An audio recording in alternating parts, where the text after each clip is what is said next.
High everyone. आज म आइतबारे बजार जानु आँटेको हो।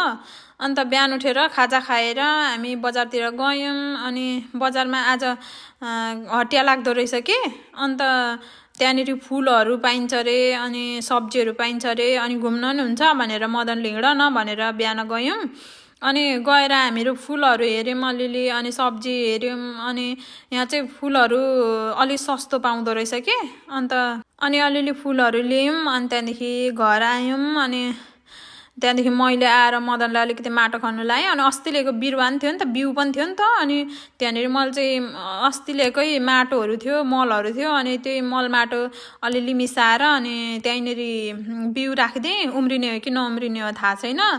अनि बिउ राखिदिएँ। अनि म चाहिँ खासमा सयपत्री लिनु गएको। सयपत्री चाहिँ सानो सानो मात्रै रहेछ कि बिरुवा। अनि त्यो सानैमा पनि कोपिला लागेको। अनि त्यस्तै भए पनि लिएर रोपेको छु। अब कस्तो हुन्छ, फुल्छ कि फुल्दैन, बाँच्छ कि बाँच्दैन, रोप्न चाहिँ रोपेको छ। भिडियो हेरिदिनु भएकोमा धन्यवाद।